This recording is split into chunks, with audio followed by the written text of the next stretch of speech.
What's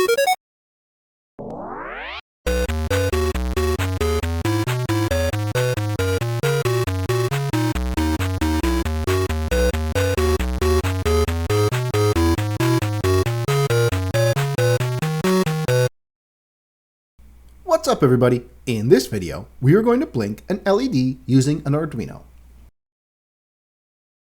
Start off by logging into Tinkercad using your course username. Select Circuits in the menu under your designs. You will see our LED-manual on/off circuit that we made in the previous video. Hover over the circuit and click on the gear in the top right-hand corner. Select Duplicate.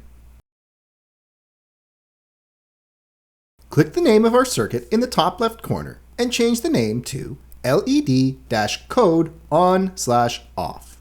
With the previous video, when we started the simulation, the LED would turn on. When you built the circuit, you could manually blink the LED by disconnecting the wire from GND or power. We are going to use the Arduino to turn on and off the LED. To do this, we will need to remove the wire that connects directly to the power. Select the red wire and delete it.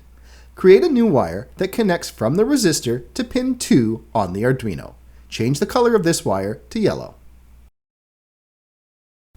We'll use code to control the LED. Click on the code button.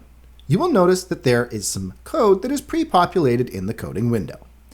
There is a drop-down menu that enables you to switch views, to go between blocks and a text editor. If you are familiar with Scratch from MIT, you will be familiar with blocks as a visual way to code. For the purposes of this course, we will be primarily using the text editor. This will help us get a better understanding of coding and how to talk to our circuits. In addition, when we build the physical circuit and upload the code to the Arduino, the text editor will be more familiar. You might be wondering, what does the pre-populated code do? Ensure that blocks plus text is selected in the code dropdown. You will see one block and some code. Let's look at the code. Programs are executed sequentially, line by line. There are line numbers at the side of the code. These are helpful to reference parts of the code and will be helpful when we debug programs.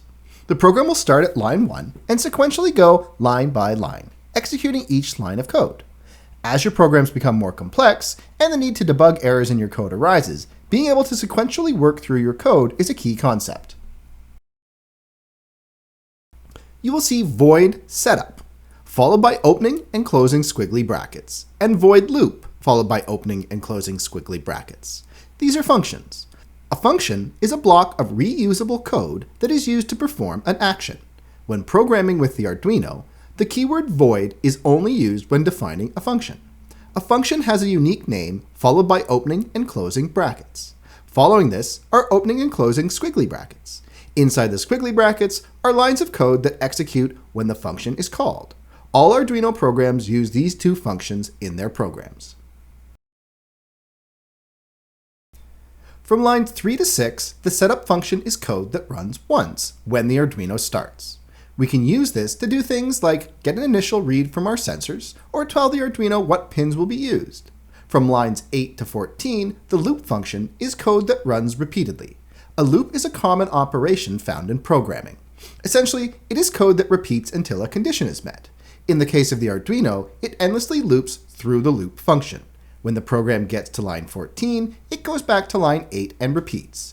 This is useful because as we start to connect sensors, we want to get the latest information. We program the Arduino in a way that it will listen for inputs and send outputs. If we look at the blocks, you will notice the words built-in LED, or in the code, LED_built-in. Click Start Simulation, and you will notice there is a tiny L and a light that is blinking on the Arduino. It turns on for 1 second and then turns off for 1 second. The Arduino has a built-in LED that you can use for testing. Click Stop Simulation. Select Text from the drop-down menu. As the Arduino executes the loop function, it turns the built-in LED on and then off with a 1 second delay in between. This behavior can help us understand the code. First, in the setup function, you will see on line 5, pin mode, open bracket, LED_built-in, output, close bracket, semicolon. This tells the Arduino that the built-in LED will be used for output, or that you will be sending a value from the Arduino to a component. It is also important to note at the end of the statement is a semicolon. When programming the Arduino, all statements require a semicolon at the end. This is a common error for many new programmers.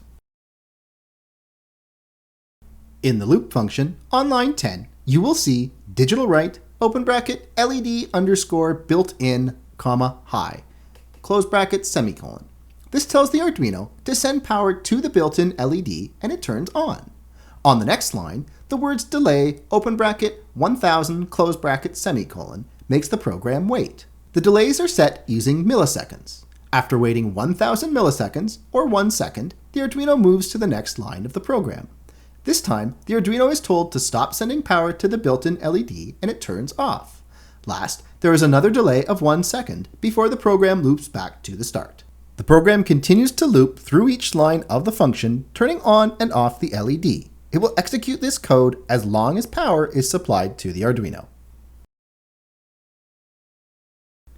If you look closely at the structure of delay and digital write, you will notice that they are followed by opening and closing brackets.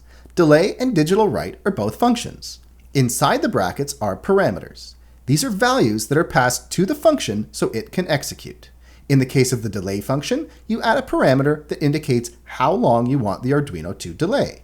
For the digital write function, there are two parameters, the Arduino pin number and the value of high or low. But our LED on our breadboard is not lighting up yet.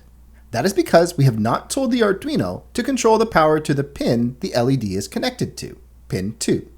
We can make use of the code to tell the Arduino to send power to pin 2. We can do this by changing the pin number in the code to number 2. After changing the pin number to 2, click Start Simulation, and you should see the LED turning on and off. Try playing with the delays and adding more digital write functions to control the blinking of the LED.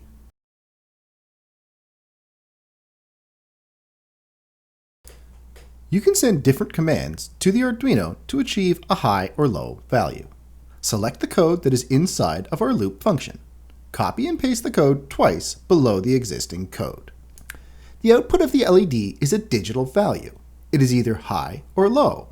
We can also use 1 or 0 or true or false. Replace the first high and low values with 1 and 0 and the last high and low with true and false. Click Start Simulation and you will see our sketch works the same as before.